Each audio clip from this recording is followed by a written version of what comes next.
Members of the board, ladies and gentlemen, may I call us all to a meditative thought followed by the Pledge of Allegiance. Thank you.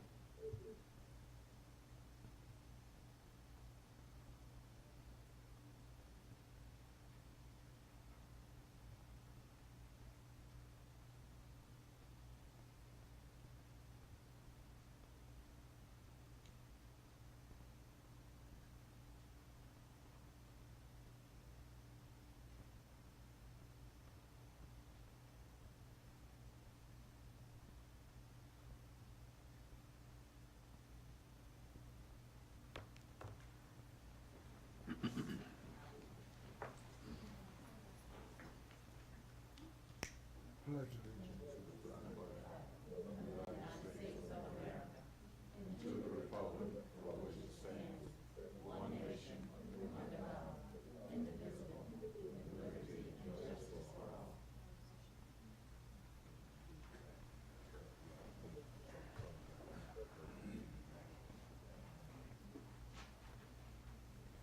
This meeting is held in accordance with the Freedom of Information Act.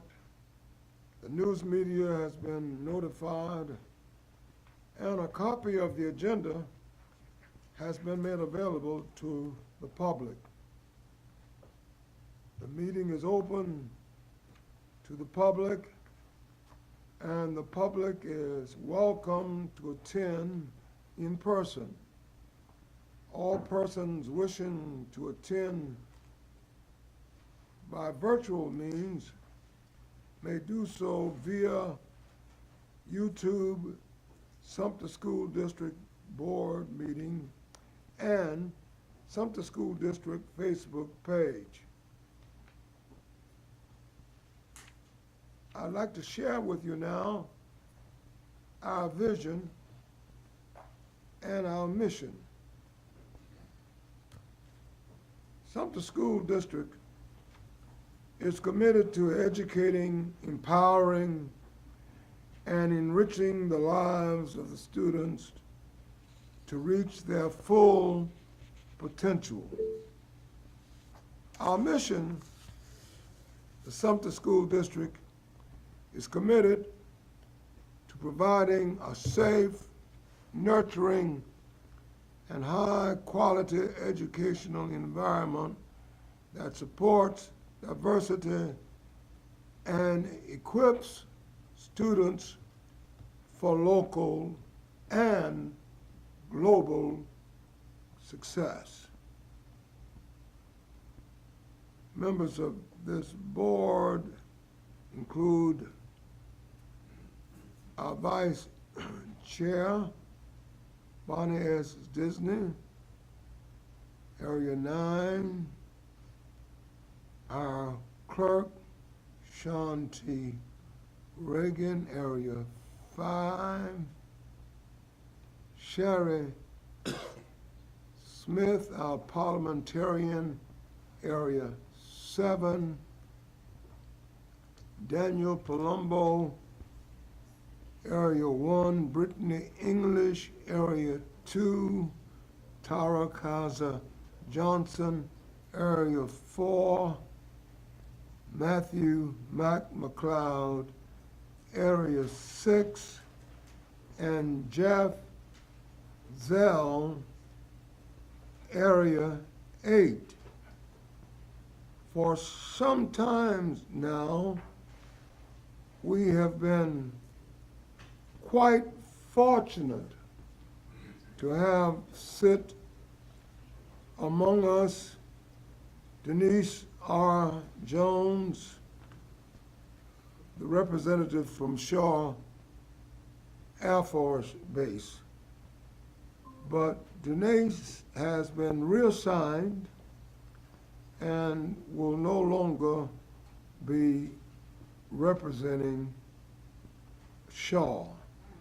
The new representative for the base will be Ray Maxby, who has not joined us yet. Jeff Zell, Area 8, will not be with us tonight because of a family matter. And Sherry Smith joins us via virtual platform, and she, of course, represents Area 7. Dr. William T. Wright, Jr. serves as our superintendent. Ms. Shante Scott, our administrative manager to the superintendent and the Board of Trustees. And tonight, Shelley, our beloved Galloway, sits in Ms. Shantae's absence. We are grateful to you for your assistance tonight. Ms. Smith, are you present with us? Can she hear me? Okay. Ms. Smith? Yes, sir. I can hear you. Great. I think you, as parliamentarian, you fully understand that serving via virtual platform is a privilege, but it is confidential, and you are sworn to the confidentiality of any discussion, dialogue, activity of tonight's board meeting. Is that so, ma'am?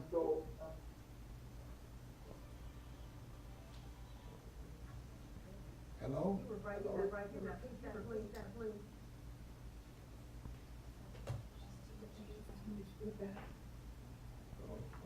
So you couldn't hear me?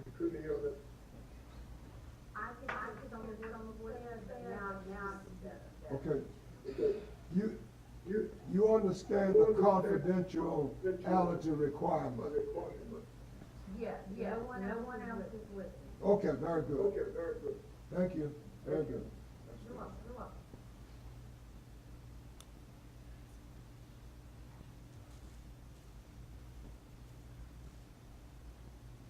Let me thank each of you for coming tonight. And I would like to officially call the meeting to agenda call the meeting to order at this time. You have the agenda before you. If there are no objections, the agenda will stand approved. Objections once, twice, 3 times. The agenda is approved. Item 3, special presentation, under special presentation 3.1, recognition of the Crestwood High School boys basketball team.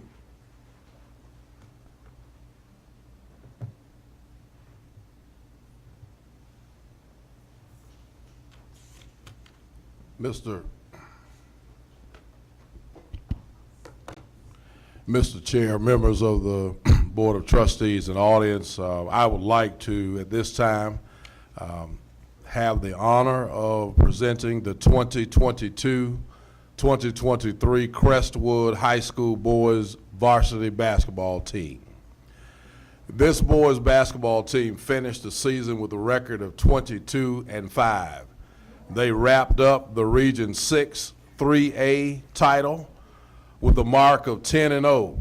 The Knights won the lower state championship and then finished as state runner-ups because of, oh, that's not up here. I was going to talk about the officiating. I'm sorry. That's not on my script. Coach, you didn't make me say that either. 4 players made the all-region team. Justin Rembert, raise your hand if you're here, Justin, okay, so they'll know who you are. Tion Tyndall, did I say that right? Yes, sir. Okay, Tion Tyndall, Corian Nelson, and Aaron Coleman. And Corey Nelson is the reigning back-to-back Region Player of the Year.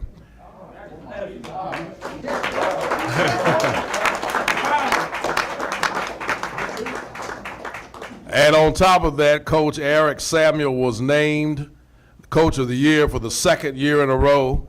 And I'd like to take the opportunity on behalf of the entire Sumter School District, and I'd like to also say on behalf of the Board of Trustees present, congratulations to the Knights and the staff, Coach Eric Samuel, assistant coaches Calvin Shaw, Marshall Cabot Stark, Thomas Nickens, and Raphael Williams. Athletic director is Mr. Terrence Scriven, and the principal of Crestwood High School is Dr. Jason Leach. Let's give these folks a round of applause.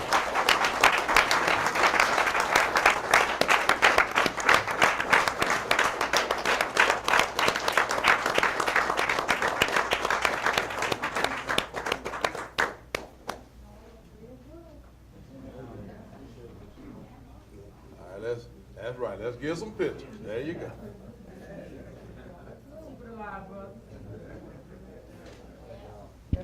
And,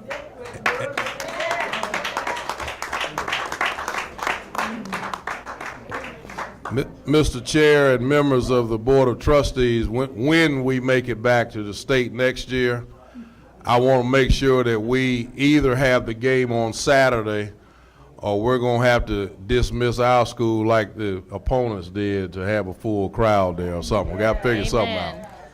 Anyway, our boys did a great job. Great job.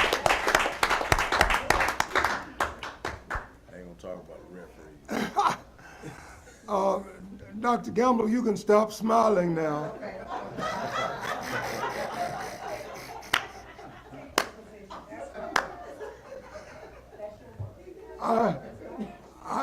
I know you are a district-wide person now, but we all sort of know where your heart is. Yeah. Yeah, all right, okay. All right, we're done. Item 4, executive session. What's the pleasure of the board as it relates to the executive session?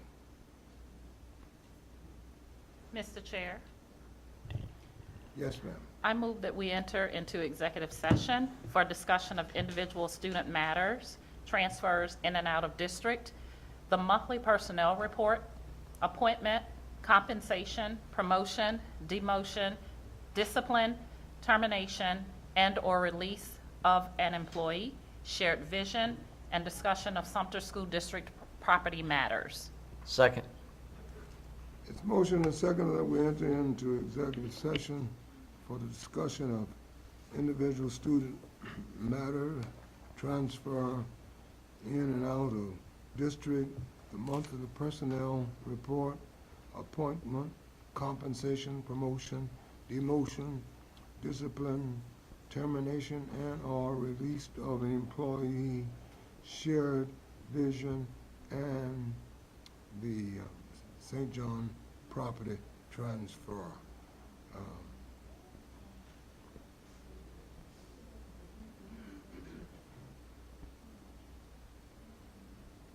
Those who are in favor of entering the executive session will say aye.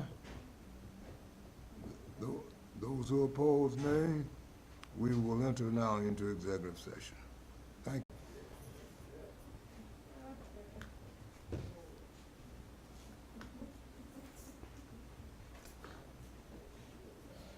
Common consent, the board will return to open session. Item 6, board communications, announcements. Board members.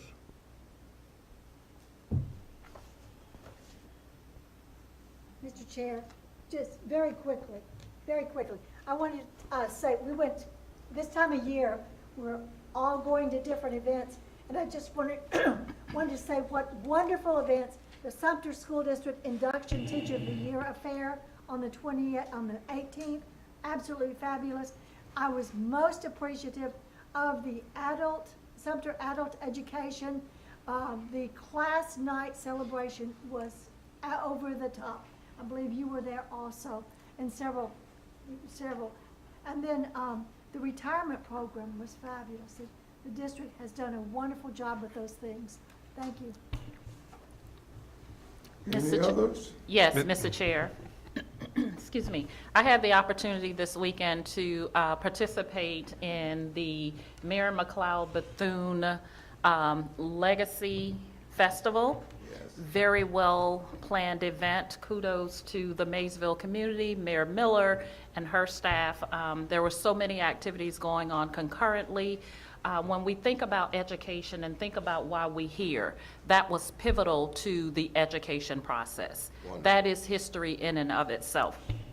And everything about that event led back to what is offered in our Sumter community, open to our community for our students to even do field trips out there, because it is truly a legacy and history. We also had the pleasure of being served a Southern-style meal that was catered by, I want to say, members that are in this audience this evening. So there was so much to partake of at this festival. And the one of the highlights was that the superintendent of South Carolina, superintendent of schools from South Carolina, was the Grand Marshal. Yeah. Yes. Okay. Mr. Chair, Yes. I had the honor to go out to Ebenezer Middle School, and they asked me to speak for their induction of the National Junior Honor Society. So I wanted to thank them for having me out there, and to also say farewell to the individuals that are moving on to high school. So we had a wonderful time that day. Great. Okay. Anyone else? All right, 6.2, committee reports and recommendations. Mr. Chair, the Curriculum Instruction and Assessment Committee, we have been meeting faithfully, and I would like to applaud Dr. McLeod, Jada McLeod, who has been extraordinarily helpful in sharing information. Very quickly, there are 3 things I'd like to communicate. She gave us an update on the lesson plans, and I had said a couple of times ago that the lesson plans had been perhaps something that needed to be studied, because the teacher forum suggested that there was a variety of lengths and expectations, but it looks like that's coming along well, and particularly the elementary math task force. It feels like they are developing research-based lesson plans that have rigor, and that require mastery and deconstruction of the standards and indicators. So that's for the math for the elementary school students for lesson plans. Another point, number 2, deals with the accreditation system for our schools, our Sumter School District, and they are using the Cognia Connections Review. They spent quite a bit of time with our committee talking about what they're doing to prepare, and those of us who've been in education a long time, we remember it as the SACS study. But anyway, they use this, and it looks like everything's coming along very, very well. Mrs. Lassard she has a lot of data collected and focus works, and it looks like we are in good hands, and I'm sure we will pass the accreditation with flying colors. The other thing, I've received many teachers who seem very concerned that we would be using Schoology instead of Google Classroom, and at the time, I didn't know whether I would agree or not which one to use, but based upon the facts and the evidence that we have been shown, it looks like Schoology offers so many more opportunities for our teachers and students to use. And I would love to see that we have plenty of good training offered for any teacher or student who needs extra help. It's to learn the learning management system and also to become masters of the Mastery Connect. We also need to be especially concerned that we have enough of the what we call instructional innovative specialists. We currently have 14,000+ students and 2,000 teachers or so, and we have 5 of these very important persons to help keep us on top of how to use the technology. And I think that other members of the board would agree that if we could use more of these types of instructors to help with the technology. And it looks like we are doing well other than that. And we so appreciate all of the information. Our meetings are about 2 hours, but they're jam-packed. And if you ever want to learn about what they're doing in curriculum instruction assessment, it's available for you to see. Thank you. All right, thank you very much. Any other committee reports? Yes, Mr. Chair, I would just, as the chairperson for the Fine Arts Committee, I just want to publicly state that there is a need for us to look at that committee and determine if we need to make some changes based on the structure of the number of people on it and the individuals that are on it. So more to come on that. We will get a meeting to discuss that and be ready to really start up rolling in the 2023-2024 school term. Great. Mr. Chair, Finance Committee had a meeting. We had an update on procurement. It sounds like we got a new system coming online, updated system that it seems very exciting to speed up the process of getting our resources to our teachers. And then we brainstormed with HR for the 23-24 budget for incentives. And of course, Ms. Spearman is going to give us first reading on the budget coming up. Okay, thank you. Any other reports? If not, we'll go to item number 7, the superintendent's report. Mr. Superintendent? Yes, sir, Mr. Chair and members of the Board of Trustees and those in attendance. At this time, we will have item 7.1, which is the first reading of the fiscal year 2024 proposed budget. That'll be shared by Mrs. Shatika Spearman, our Chief Finance Officer. That will also be followed by item 7.2, which is titled a discipline update. Talk a little bit about the status of the code of conduct, and that will be tag teamed with Mr. Samuel Myers and Dr. Shirley Gamble. So those will be the 2 items on the superintendent's report this evening.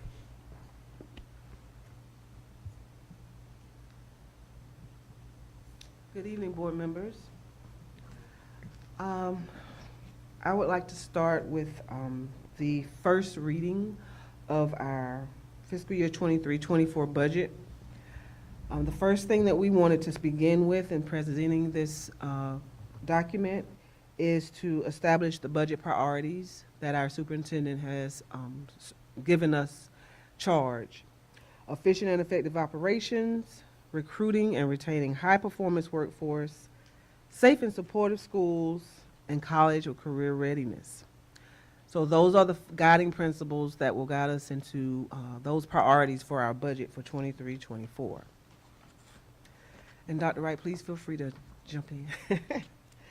I wanted to start with the fiscal year expenditures because that is the number that we kind of will guide ourselves to make sure that we can cover our expenditures that we expect.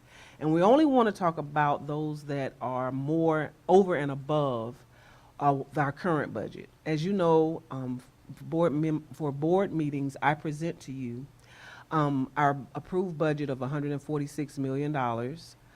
And that will serve as our base budget for this year. So everything that we did to prepare for our expenditure projections, we met with every single school and their principal and what their needs were. We met with every department in the district office to get a complete district-wide estimate of what our increased expenditures were.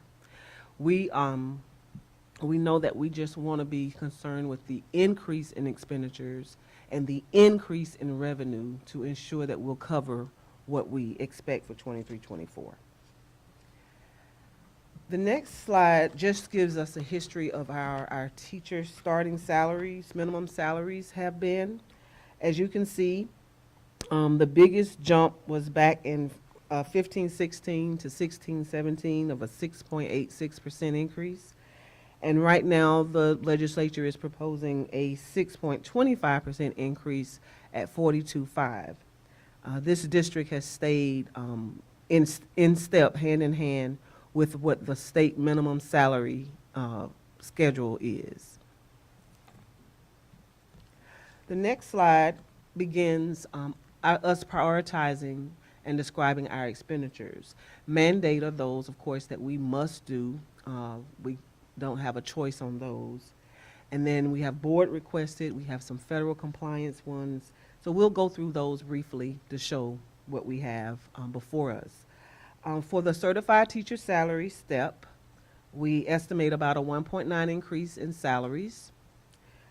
Also, because the legislature has mandated a $2,500 increase by sale, we expect a $3.6 million increase for that. So the step and the $2,500 sale increase are separate effects. And as you can see, the sale increase is more than what the step is expected to be. And so we divided those costs out to show what that effect would be on the budget for next year. For our bus drivers, as you know, that is a very hot topic. And we want it to be competitive. Right now, the bus drivers right now are making what they are on the scale, but they also are making an extra 3 hours a day as an incentive. So we have an ongoing incentive that was in existence with the prior administration. And so to get that up to par, we calculated that that would be an $18 pay rate, $18 per hour pay rate, and to eliminate the 3 hour incentive, and that would be competitive for that. And we estimate that to cost the district $564,000 additionally. We have another mandate for paid parental leave. That is a proviso that we believe will, make it into our budget. And Sumter's expectation is $404,000. We base that on the sub rate, the permanent sub rate, which is the highest rate, and the 6 weeks that is required under that ruling. The next mandate is the state funding change based on the funding formula. Again, our state funding formula has made a change. They're now putting these costs, the EEDA career specialists funded monies, the health and fitness teachers and nurses, they now will combine those into the general fund allocation, and so those will be expended out of the general fund now for 23-24. But the revenue and the allocation related to that will come in as well. So that should cover that expense on the increase, and we'll see that later under the revenue. Another mandate is the step for all other staff to keep everyone in line. Of course, we've had a salary study, and of course, we don't want to get behind on that. So for all other staff, we estimate about a $1.1 million increase. Of course, also, none of these numbers that I present to you tonight involve the salary study numbers or any results from that. A request for a coordinator of health services has come out of the Special Services Department. This amount includes fringe at about a 39% of the salary. So this is that position to help coordinate with that. A federal compliance amount for 2 grant positions that need to be moved off of the grant and into the general fund to maintain federal compliance for 2 employees. 250,000 with fringe is what we estimate. And then we have a series of fixed costs. Electricity is going to increase, and we base this on what the current rates are, what the rates increase from one year to the previous year to this year. And we've seen a very, very big increase in electricity at 750, in natural gas at 9,000, in gasoline at 100,000.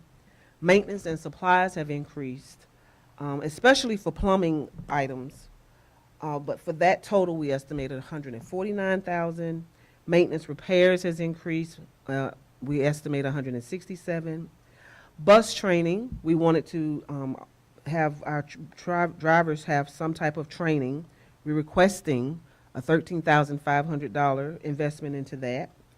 Other fixed costs that will increase is security, printing costs for the new manuals, and this is a new item that was not presented at the Finance Committee meeting, but we received updated information just today, that we'll see an increase in insurance premiums for our workers' comp by $75,000 and an increase in our property and casualty insurance by $99,500, and that is due to the increase in value that that those things are based on, is what the person said to us.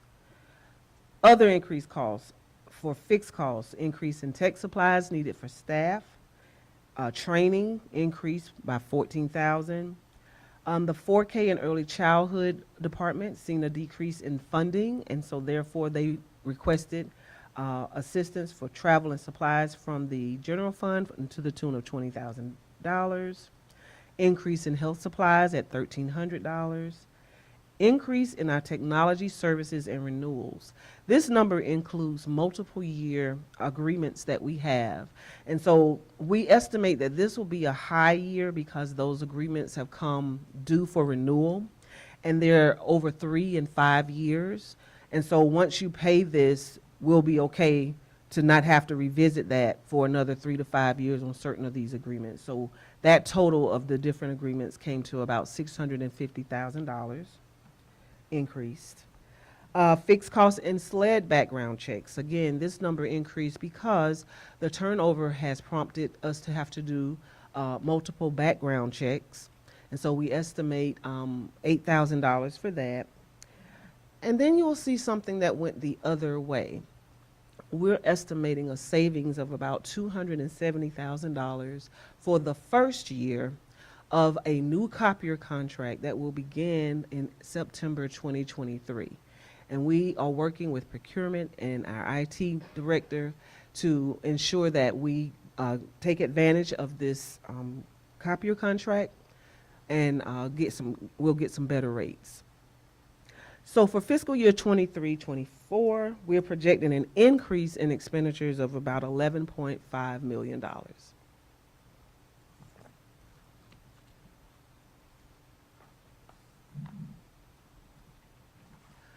For our revenue, we are now into the first line of revenue, which is our ad valorem taxes and millage. Of course, millage rates are established for current operations and debt service. For Sumter School District, our debt service millage is at 60 mills, and our operating millage is at 159.4 mills. Offer a point of clarification. We want to read that entire sentence there. Can we go back, Ms. Galloway? So debt service millage in Sumter County has remained at 60 mills since 2013. I just want to be clear about that. So that's for the last 10 years. There's not been a change in debt service millage. You can continue. And as it relates to our operating millage, which is what is based upon for our ad valorem taxes monies, you see we've remained steady around the 160 mil mark since 2016.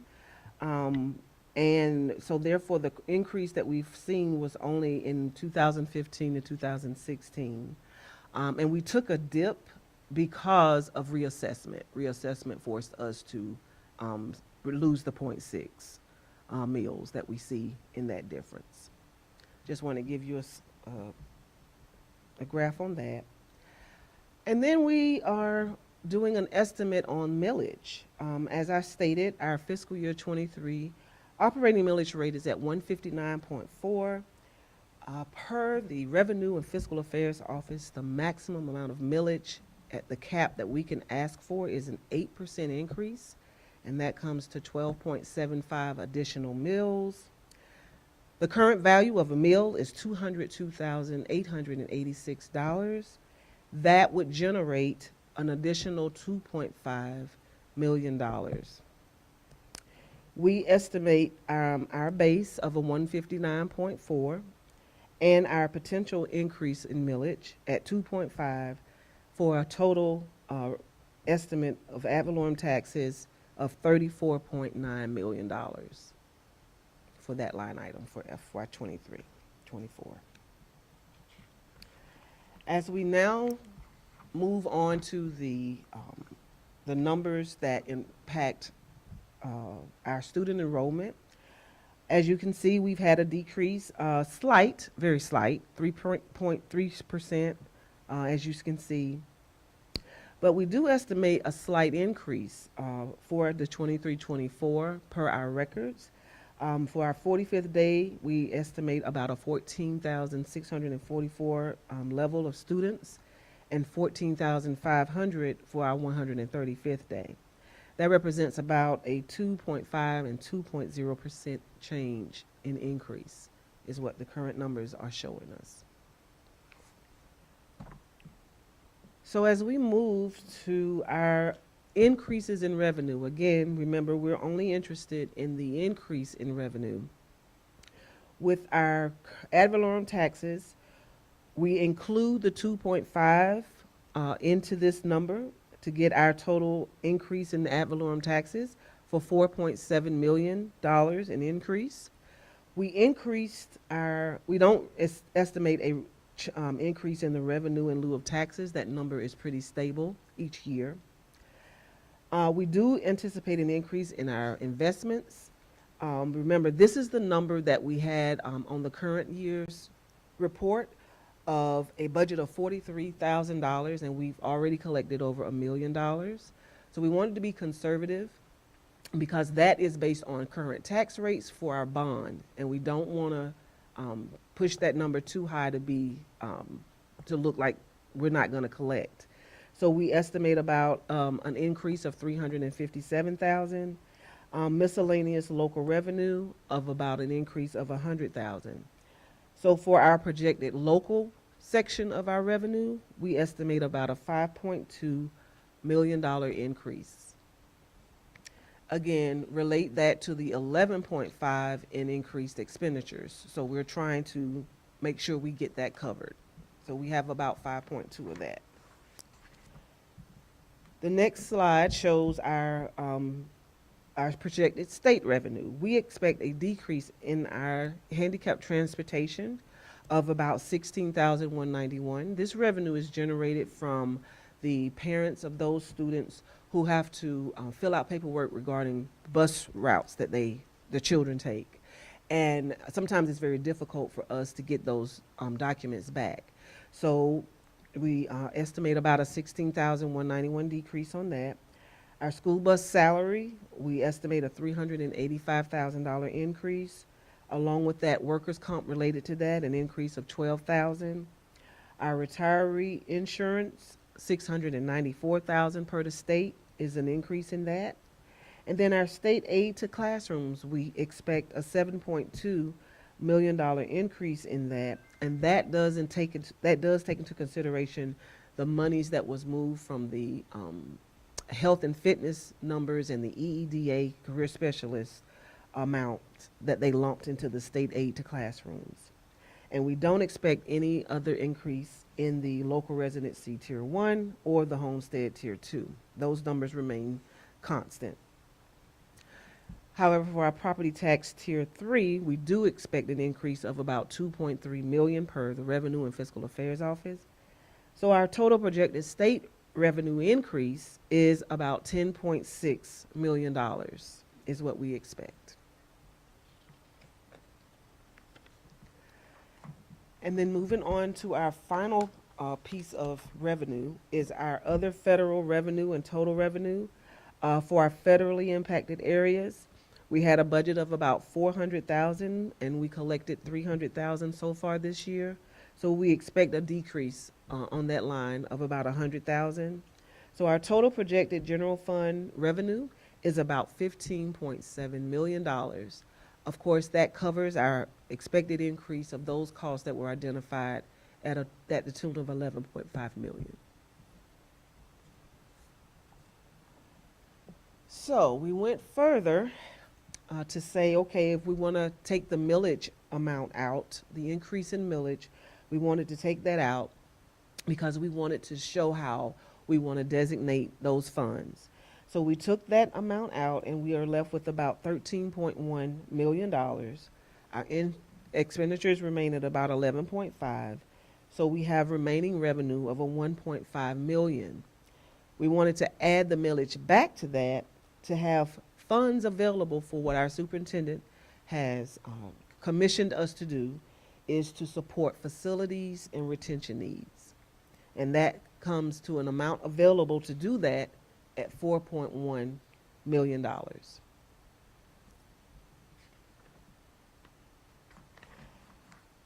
This slide shows proposed strategies that we have worked with our Human Resources Office on those things that we can use for retention. They talked in depth about that at the Finance Committee. So we have some ideas that actually don't cost us much of anything, but then they're funded by other funds like grant funds and what have you. For those things that affect the general fund, the annual retention bonuses, general fund, for our certified, non-certified, about approximately $5.4 million is an estimate for that.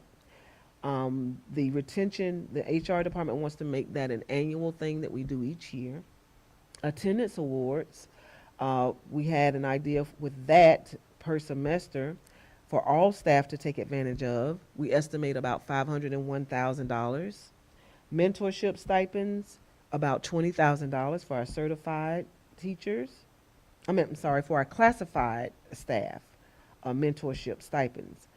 Increase in contract days of our parapros, about $272,365 for that, to have that additional 5 days for training and what have you. To partner with local corporation to offer financial awards, we estimate that to not cost us anything. And then tuition reimbursement, that would be under a grant that we have, that we would take advantage of that. Our international teachers, an idea to support 40 of them with a $2,000 relocation amount to the tune of about $80,000 from our general fund. And then new teacher institute stipends, 100 of those for $1,000 for our new teachers. Of course, we estimate that at about 100,000. So our subtotal for retention ideas has come to $6.39 million. And I think the committee commissioned us to come back at some point with specific strategies to identify. As we move to the next slide, we're simply showing what those facilities and retention ideas can support. With our 2.5 increase in millage ask, our remaining revenue of 1.5, total available funds of 4.1. We determined that there are 3 track projects for our 3 high schools that need attention, and we estimate those to cost us about 1.3, and the remaining amount of 2.8 to put towards our retention incentives, which leaves us with all funds being utilized and accounted for. This, of course, is just a recommendation at this point to say of what we wanted to do with the funds, pending that we get the millage increase. As you can see, it would greatly help us to achieve those goals. Other items to note for what has been presented to you is that, of course, they don't take into consideration any results of the salary study, and that the current state of the House versus the Senate in the state aid to classrooms line, there is currently a $600,000 difference. And of course, if you haven't heard, they are still not decided on the budget, and we are looking at a continuing resolution. But we will guide you to what you need to do regarding that. But that's what we're currently looking at, a difference of $600,000, that line of revenue could change. I also added to this presentation is on April the 17th, the board approved a retention stipend of at least $2,000 for full-time and of at least $1,000 for part-time. And we were told to give some different strategies of how we can implement these stipends that have been approved to be done. Funding has come from available budget from vacancies the past 2 years. And so that's where that funding would come from. And we have scenarios 1 through 6, and I'll just go through the total amounts, the lowest amount ranging from $5.4 million, which gives stipends based on years, beginning from 2,000 all the way up to 3,500. And you see the number of employees that would apply to. And we also will be paying for the fringe piece of this so that the employees can actually see the $2,000 or whatever the amount of the stipend is. And so that total with fringe comes to about $5.4 million. And then scenario 2, of course, the more you pay, the more it costs. And that was about $6.5 million, starting with the $2,500 stipend amount. We go on to the next one, $7.7 million, starting with a $3,000 stipend and going up by the number of years. And then the next slide, from scenarios 4 through 6, we did increments of 5 years and what that would look like, beginning at 2,000 going up to 4,500, of about $6.5 million for that scenario. Again, $7.6 million for scenario 5, 2,500 to 5,000, and scenario 6, the more expensive one, $8.8 million, beginning with a stipend amount of 3,000, going up to 5,500. So the next steps would be for this, the first reading, which is today, to be voted on for the first reading. After that, each day between now and June, we'll be reevaluating the revenue and expenditure estimates that we have. Our second reading and public input for FY24 proposed budget is scheduled for Tuesday, May 30th, and the 15-day notice has been sent out already. And then the county council school budget presentation is June 6th. This concludes my presentation.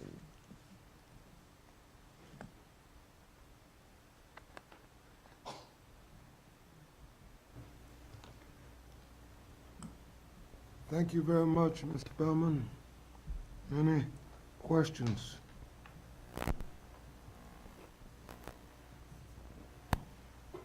Just one, any chance of getting back, I know it's only been a few days, about the solar? Yes, I'm gonna have that written and sent to you. We're still investigating all of those Okay, I questions was that we just- have, yeah. but yes.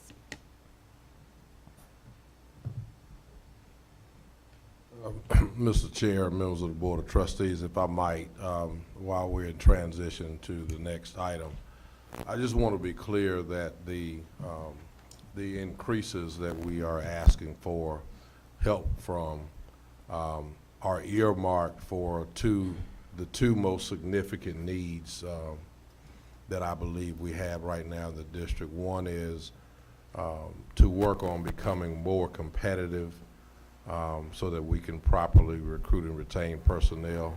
Our salaries across the board are not competitive.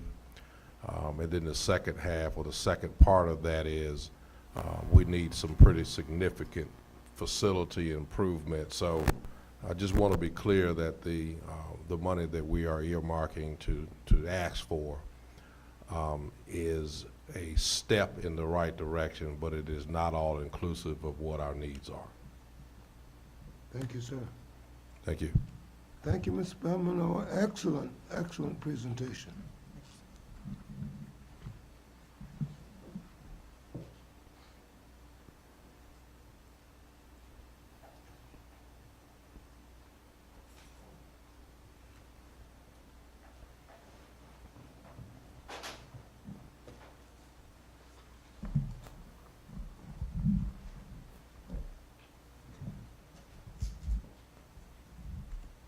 Good evening.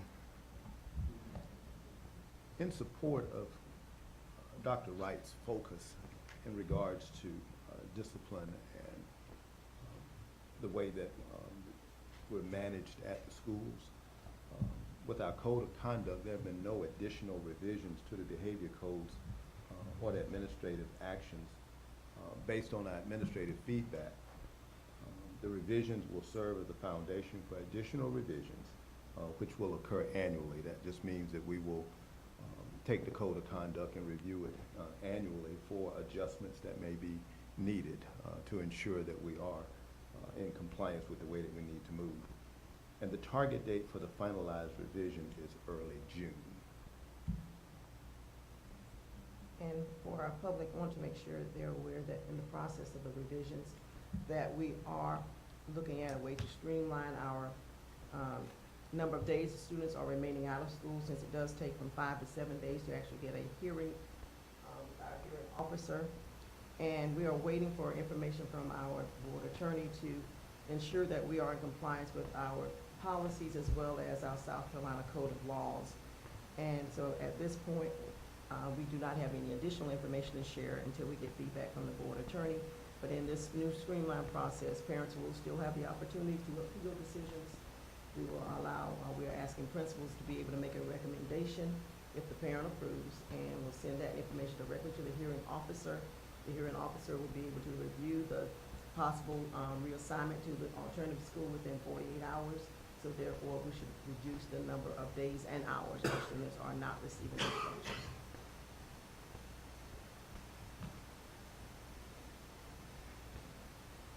These are presentations. Okay. All right, any questions? Mr. Myers and Dr. Gamble, thank you for this update. We're anxious about the final report that's coming before long now. So we'll see you soon, okay?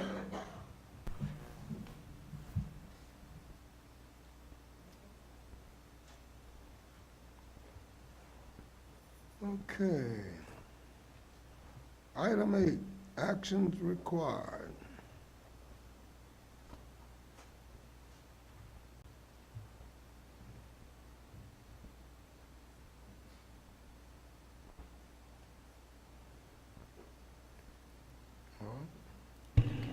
Mr. Chair, Yes?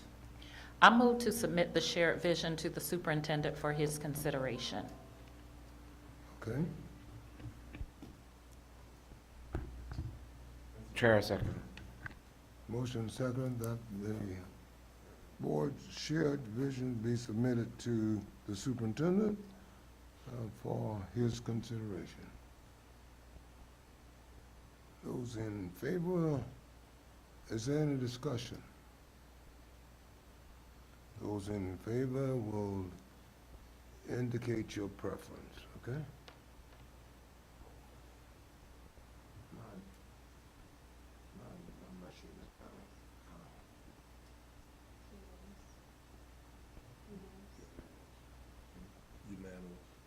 Okay. The vote is unanimous, it carries. Okay. All right.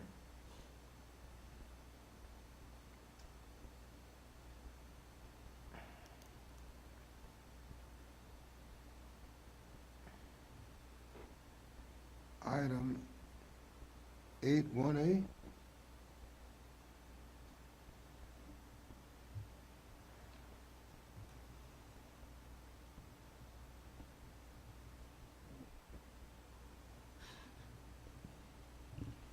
Mr. Chair, I'd like to motion, excuse me, to increase the carryover of annual leave from 20 to 30 days to be used during the 2022, 2023, 2023 to 2024 school year.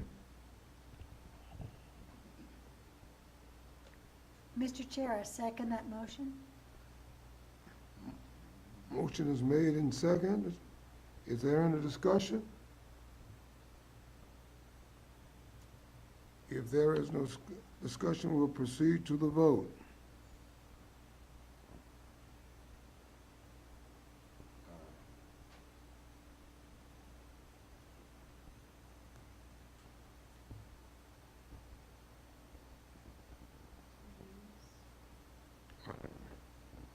The vote is unanimous, it carries. 1B.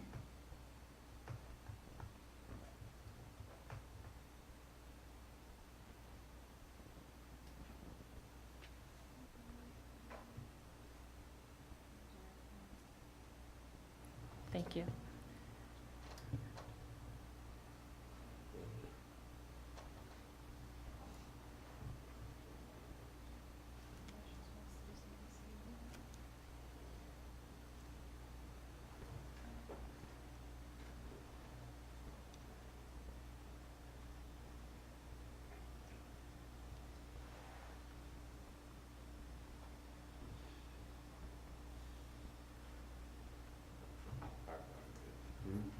The recommendation on the floor is to approve student transfers for students A, B, C, D, and E. Mr. Chair, I move that we allow students A, B, C, D, and E to transfer outside of the district for the 2023-24 school year. Mr. Chair, I second it. The motion is supported. Is there any discussion?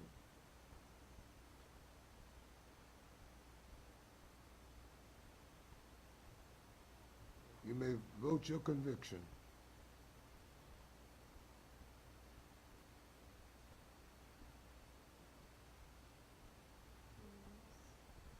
All right, it's unanimous.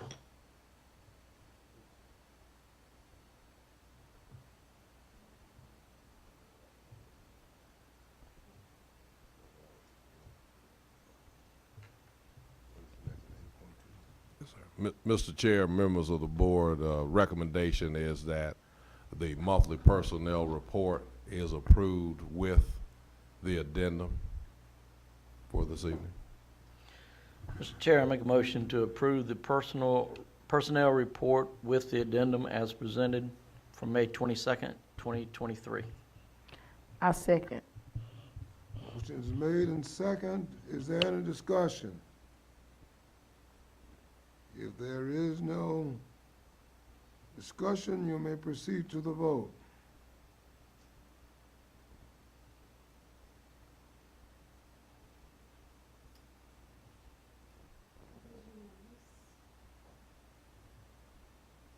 All right, the vote is unanimous. It carries.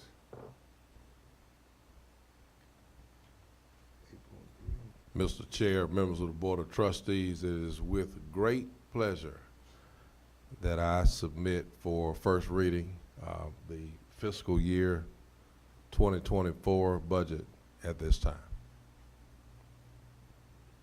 That is my recommendation.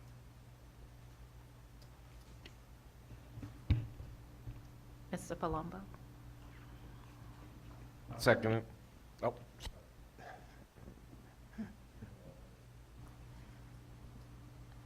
Mr. Chair, I can go ahead and make that motion if he hasn't found it. You found it?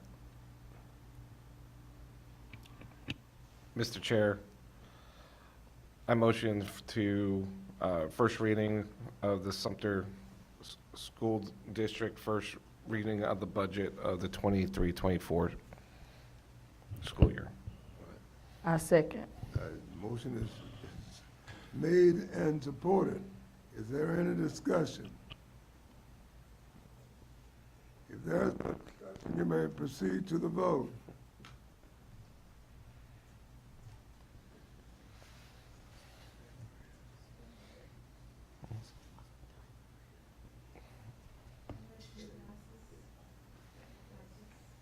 Passes. All right? We don't have anything else, do we? That's all of them. That's all. Item number 9, consent agenda. If there's no objections, the consent agenda will stand approved. Objections once, twice, 3 times. They stand approved. Item 10, adjournment is a non-debatable item. We are therefore adjourned. Thank you, ladies and gentlemen, for your time. Have a good evening, and we'll see you soon.